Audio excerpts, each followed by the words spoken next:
बिहार बंद के दौरान गिरफ्तार छात्रों को धीरे धीरे करके छोड़ा जा रहा है। बेऊर जेल से ये तस्वीर निकलकर सामने आ रही है। तो खबरें आई थी फिलहाल 9 ही छात्रों को छोड़ा गया है, लेकिन देर रात तक सभी छात्रों को छोड़े जाने की बात सामने आ रही है और बेऊर जेल के पास भारी भीड़ लगी हुई है उनके अभिभावकों की, छात्रों के। इस बीच नेता प्रतिपक्ष तेजस्वी यादव का बड़ा बयान सामने आया है। नमस्कार, दर्श न्यूज़ देख रहे हैं आप, मैं हूं अनुराग। बड़ी खबर निकलकर सामने आ रही है, बेऊर जेल से छात्रों को छोड़ा जा रहा है। उसी के साथ ही साथ बिहार के अन्य जिलों से भी छात्रों को रिहा किया जा रहा है।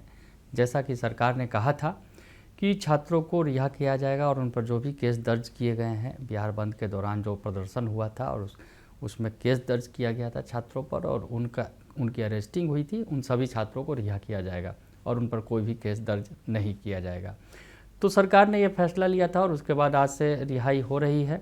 आपको बताएं कि तेज प्रताप यादव ने भी प्रदर्शन किया था, उनकी भी गिरफ्तारी हुई थी, वो छूट चुके हैं और वो भी उतरे थे पटना के गांधी मैदान के पास। उन्होंने छात्रों के साथ प्रदर्शन किया था, झंडा लेकर पहुंचे थे और इस दौरान जो है काफ़ी बवाल भी हुआ था। छात्र जो है उग्र प्रदर्शन कर रहे थे, पुलिस और छात्रों की रह कर झड़प हो रही थी, छात्र जो है रोड़ेबाजी कर रहे थे, पुलिस लाठी चटका रही थी। सब कुछ देखने को मिला उस दिन जो बिहार बंद के दौरान पटना से लेकर भागलपुर और कई जिलों में जो है हंगामे की खबर आई, भारी बवाल हुआ, पुलिस और छात्र आमने सामने थे। खैर उसके बाद छात्रों पर केस दर्ज किया गया था, बड़ी संख्या में केस हुआ था पूरे बिहार में। पटना में भी 86 छात्रों को हिरासत में लिया गया था।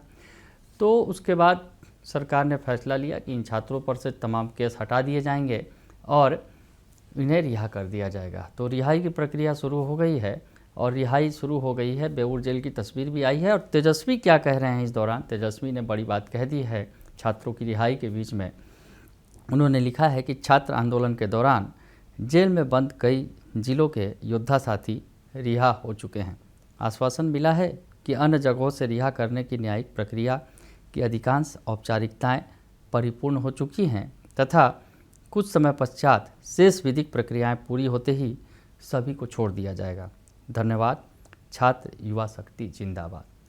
दरअसल जो छात्रों ने आंदोलन किया था पेपर लीक की घटना को लेकर और उसके बाद जो शिक्षा मंत्री, जो केंद्रीय शिक्षा मंत्री धर्मेंद्र प्रधान के इस्तीफे की मांग कर रहे थे और उसके बाद उन्हें सफलता मिली, सरकार झुकी। दिल्ली से लेकर पटना तक प्रदर्शन जो हुए, उसके बाद शिक्षा मंत्री ने इस्तीफा दिया, नए शिक्षा मंत्री बनाए गए हैं प्रहलाद जोशी।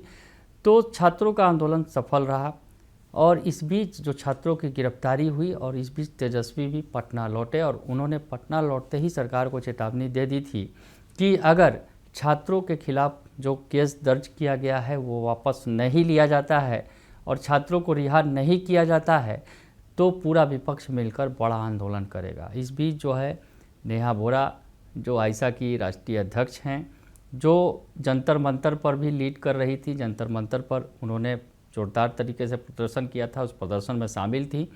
तो नेहा बोरा भी पटना पहुंच गई और उन्होंने भी सरकार को चेतावनी दे डाली कि हम जो है जंतर मंतर जो दिल्ली का था उस पटना में भी जंतर मंतर वैसा हो सकता है। यानी सरकार को उन्होंने चेता दिया कि अगर सरकार छात्रों को नहीं छोड़ेगी तो यहाँ भी जंतर मंतर बन जाएगा। तो उसके बाद सरकार ने यह फैसला लिया और छात्रों को छोड़ा जा रहा है और इस बीच तेजस्वी यादव ने कह दिया है कि छात्र युवा शक्ति जिंदाबाद और उन्होंने कहा है कि साथी जो है रिहा हो रहे हैं, उन्हें धन्यवाद दिया है और कहा है कि जो उन्होंने कहा है कि आश्वासन मिल रहा है, जो कई जगहों पर कुछ न्यायिक प्रक्रियाएं रह गई हैं शेष, उसके बाद उन्हें छोड़ दिया जाएगा। तो तेजस्वी के तेवर के आगे सरकार झुकी थी और अब रिहाई भी हो रही है। और इस बीच आपको बताएं कि तेजस्वी ने छात्र युवा शक्ति जिंदाबाद का नारा भी लगा दिया है। बने रहिए दर्श न्यूज़ के साथ, तमाम खबरों से आपको अपडेट रखेंगे। फिलहाल के लिए इतना ही, धन्यवाद। गोल, जहां 28 वर्षों के सफर में 18,000 से भी अधिक छात्रों ने डॉक्टर एवं इंजीनियर बनकर सफलता की ऊंची उड़ान भरे हैं, जहां साधारण छात्र भी बिहार एवं झारखंड टॉपर बनकर बड़ा इतिहास बना रहे हैं। दूरदर्शी शिक्षाविद श्री विपिन सिंह के मार्गदर्शन में मेडिकल एवं इंजीनियरिंग के लाखों छात्रों के लिए आशा की किरण के रूप में गोल, द रिजल्ट फैक्ट्री